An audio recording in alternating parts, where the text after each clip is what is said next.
Hey now, Brawlers, it's time for another Board Game Brawl review with Nick Minahan, sponsored by BoardGameBliss.com.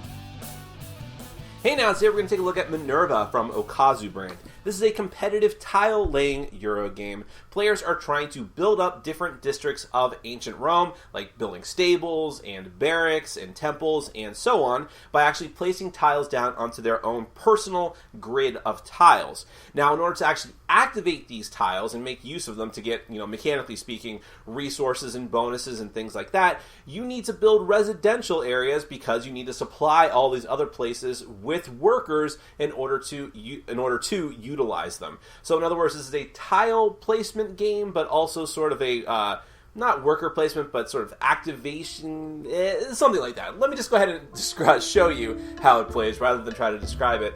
Then we're going to come back. I'll let you know what I think.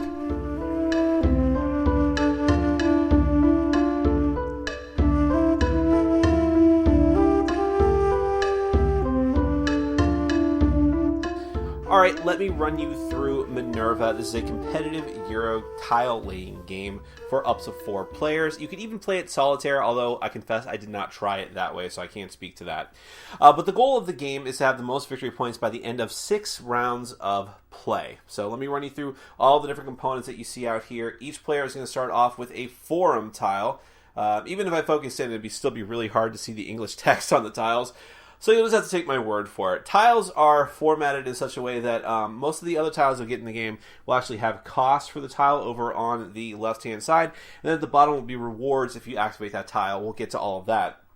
Players are also going to get a little cheat sheet that will tell you what assistants are going to cost you during the course of the game. So even though most of this is in Japanese, you can still use it as a cheat sheet. You're also going to get a certain amount of coins depending on which where you start in the round. So the first player gets less coins than the other players, and so on. And speaking of that, you will have these little order tokens that you will take. Now, for the rest of the game after the first round, those are not randomly dealt out. Rather, when you pass, you'll take one of those going down in ascending order. Each player also gets a stack of, I think it's 9 residence tiles, and everything else around here just happens to be very close, but these are actually common resource piles. You have assistants, you have the rest of the coins of the game, you have the temple tiles, which you'll have an opportunity to build during the course of the game.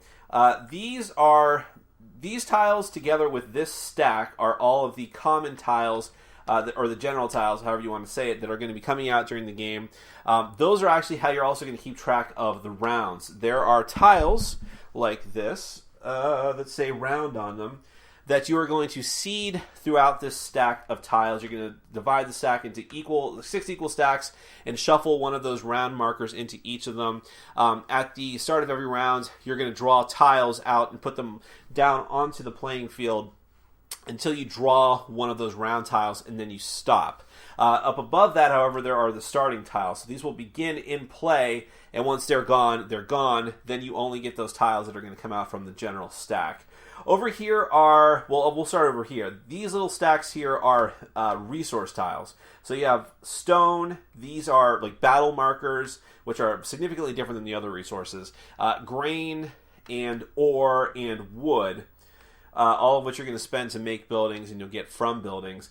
Then you have the culture victory point tiles, like knowledge and knowledge and music and theater.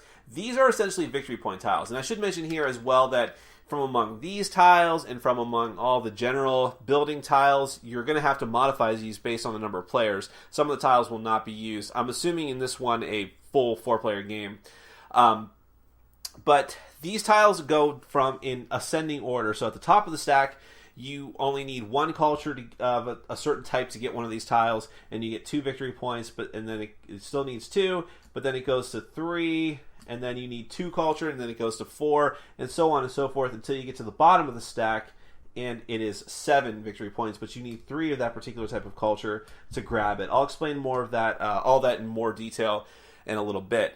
Then up above that, you have the war or battle victory point markers, which function in the same way. At the end of every round, whoever has the most of these red markers is going to be able to take the highest ranked victory point token for that round. And you see that as the rounds go on, starting from 1 going all the way up to 6, the amount of victory points you can get, no matter what place you come in, is going to increase. In fact, in the first 2 rounds, there's only a first and second place, but then when you get to the third round and up, there's a third place if you have at least one of those red markers. Fourth place gets nothing. Let me go ahead and show you some more of these general tiles before we go any further, just so you have an idea of what I'm talking about when I mention how you're activating them and getting different resources. So here's just some examples. By the way, this marker over here is what I was talking about before when you use them for the number of players.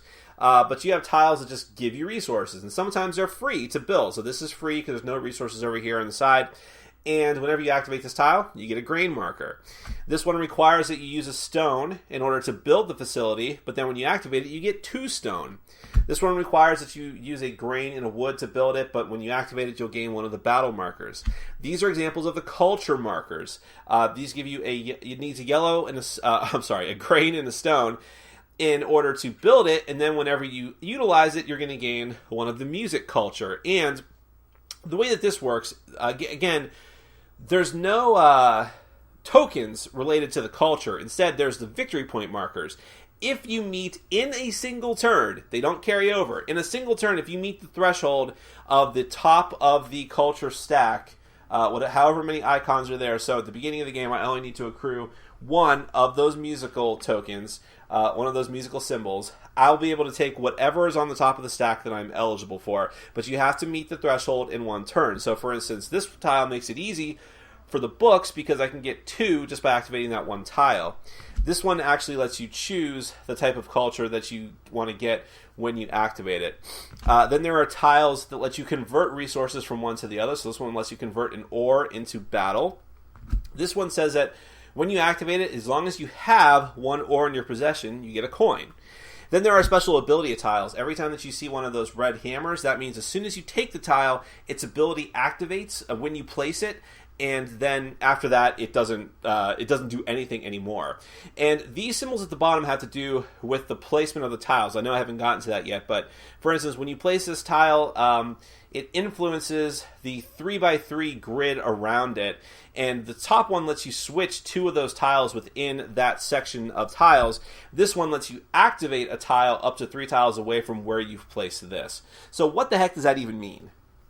So when you get into the main turns of the game, starting with the first player in a round, you're going to go through the main phase, which is simply taking an action and then passing to the next person. And there's several different actions you can take with your turn. One of them is to build a facility. So for instance, I can look at the facilities I have here, and the starting facilities and the general facilities, eventually just the general facilities probably.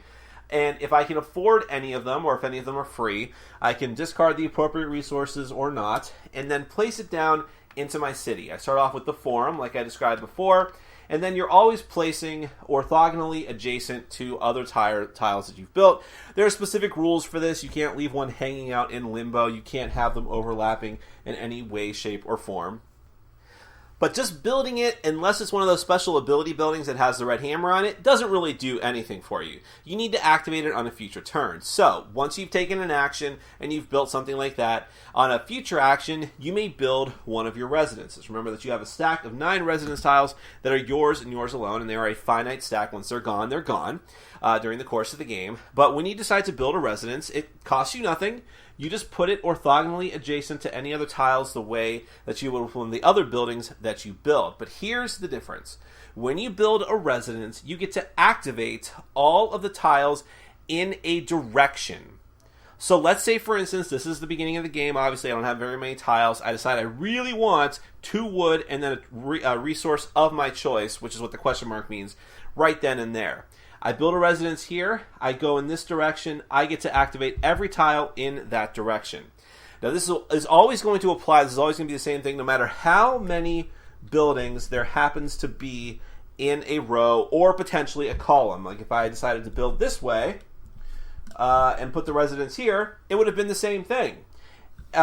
Here's the exception though. It's going to the abilities you can activate are going to stop when one of 2 things happen. First, if you hit outer space, which means that if I just go in this row, I have 4 tiles to activate, and then there's nothing afterwards, I just get all those abilities. By the way, not this purple because that's a one-time ability when you take it. But nevertheless, just for this example, bear with me.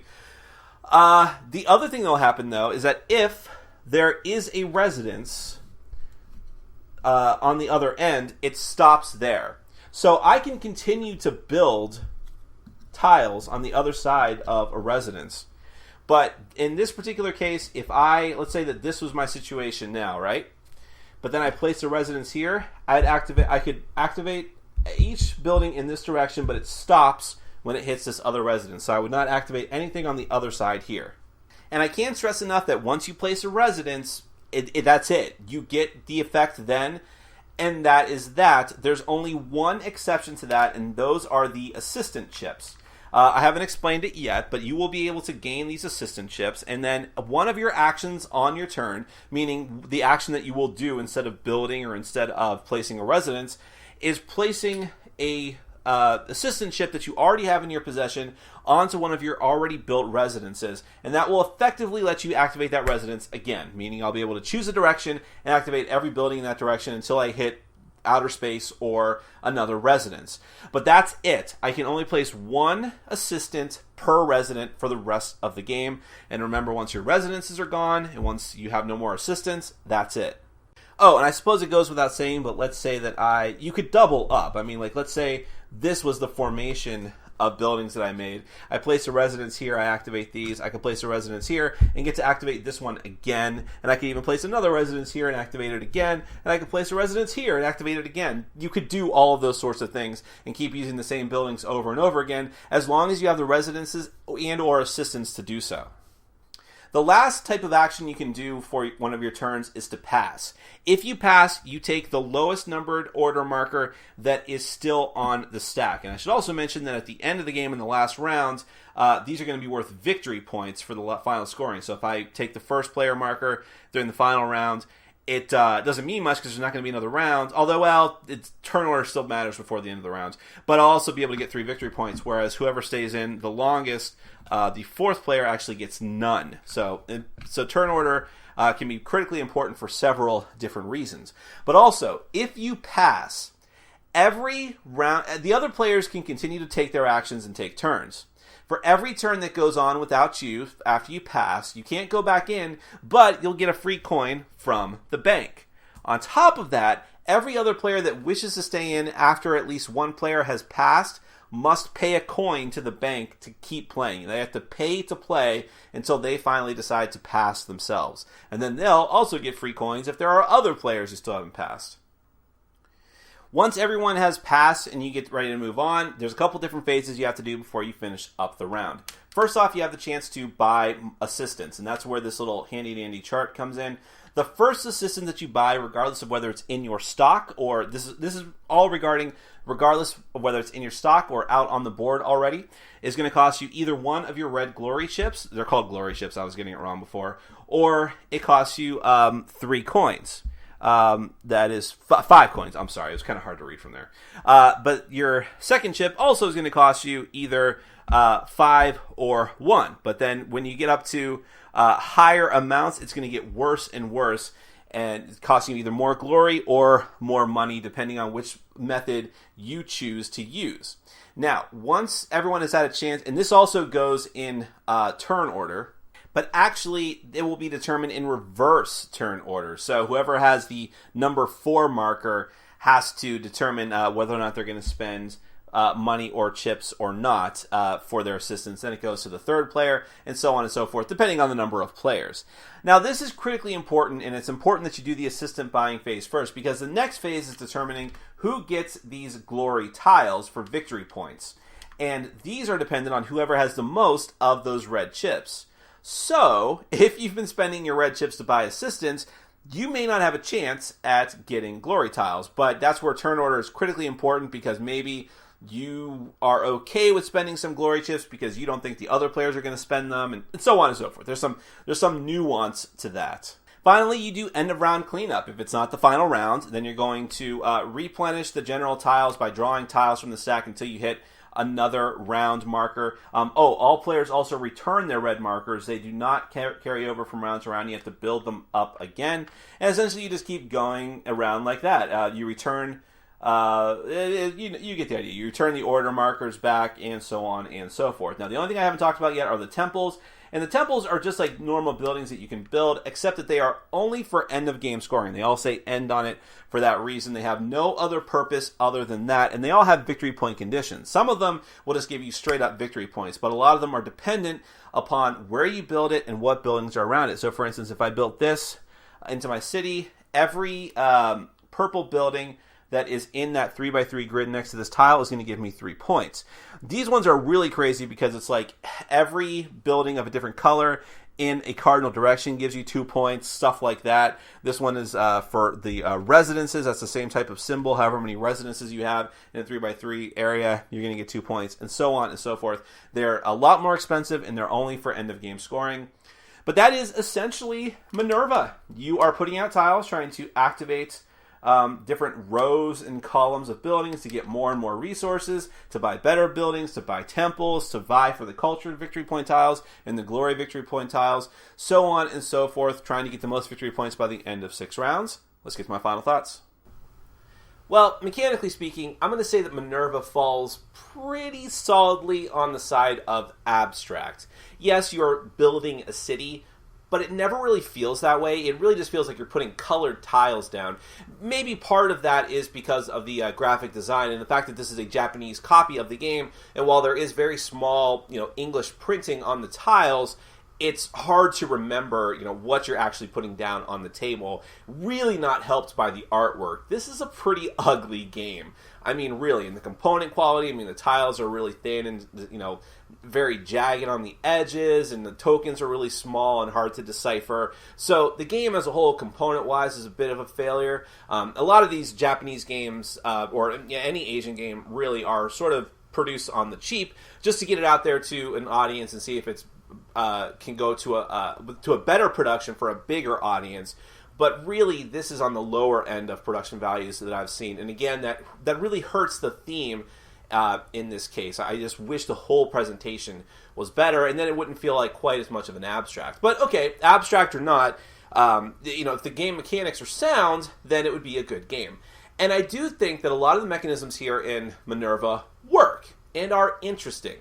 But for me, this felt like a very dry experience. It felt like a very unforgiving experience at times. This is the type of game where if you make a mistake, it is going to cost you dearly, and it's pretty hard to come back from that. So I don't want to say it's a snowballing game where like one player can just get, like a rich gets richer thing of just getting more and more and more bonuses, because every player is on equal footing from round to round almost.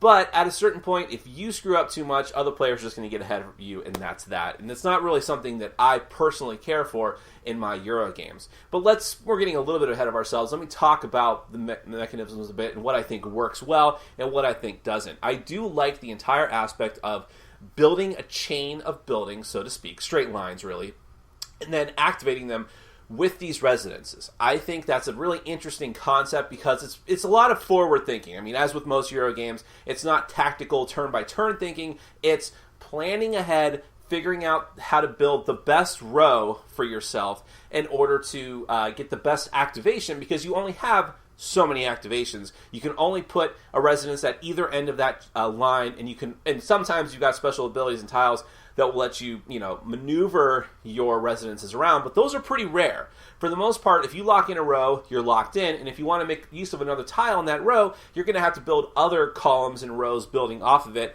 and do it again. But remember, you only have so many residences to begin with, although I found that less of a problem in the games that I played. Most people ended up using all their residences, but it lasted pretty much to the final round, so not as huge a deal. But you do have that trepidation during the game, like, do I really want to spend a residence here just to activate a couple of spaces? But maybe I really want those resources, but it's also action efficiency. I mentioned that the game can be pretty unforgiving if the other, I played a lot of games that I enjoy that have the action, pass, other players keep taking actions. Imperial Settlers is probably the best example of that for me personally. I love that game. It's in my top 10. And it's, I take an action, you take an action, and we keep going around and around. If I pass, I'm out. Everyone else can keep doing things.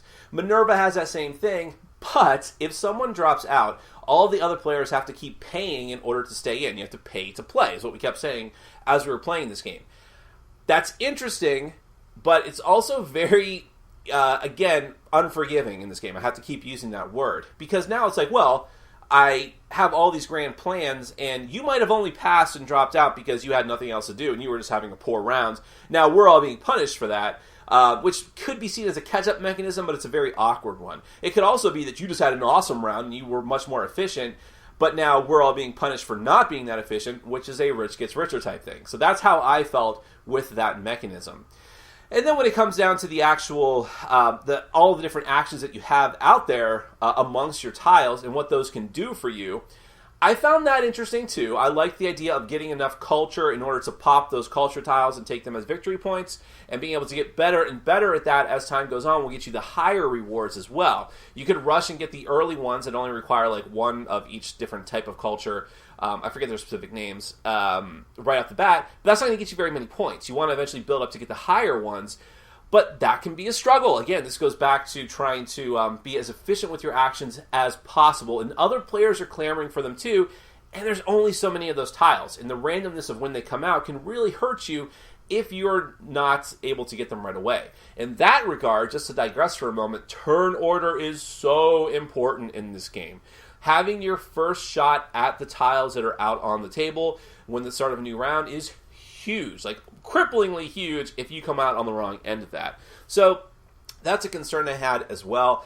Also, the whole war thing, I really feel like if you don't tend to the war, the military, the red tokens, you're not going to probably win the game. You have to at least focus on that a bit. The games where I've played where people, including myself in at least one of the games, did not focus on that at all, decided to go like either all culture or whatever it might be, those games are just, those players did not do as well. It just didn't happen because you're leaving points on the table, essentially. But again, that's another aspect of the game that is like a race. Who's going to get to those tiles that will give you that military strength first? And do you want to go all in on that? Or do you want to try to diversify, knowing that you may have to diversify because other players are clamoring for them too? All of these things in and of themselves are not bad things. Again, I think the game is solid. It works, but I find it just too frustrating in a lot of different aspects.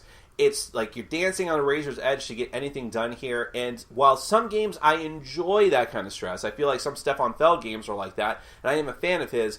This game, I didn't feel like the rewards that the game was giving back to me were worth it, because ultimately it felt very dry, it felt very dull, it wasn't very exciting. At a certain point, you know that you're going to lose and there's not much you can do about it, and again, it's all with a very themeless and pretty ugly presentation. Not a terrible game by any stretch of the imagination, but not one for me, unfortunately. But I know there's going to be some hardcore Eurogamers who would probably dig it. If that's the case, even then, I might wait for a nicer version of this. But give it a shot if you have the chance anyways. That is Minerva from Okazu Grant. Thanks for watching. Follow us on Facebook, Twitter, and Patreon. And make sure to check out our sponsor, Board Game Bliss, where you can find an amazing selection of games from around the world. BoardGameBliss.com. Thanks for your support.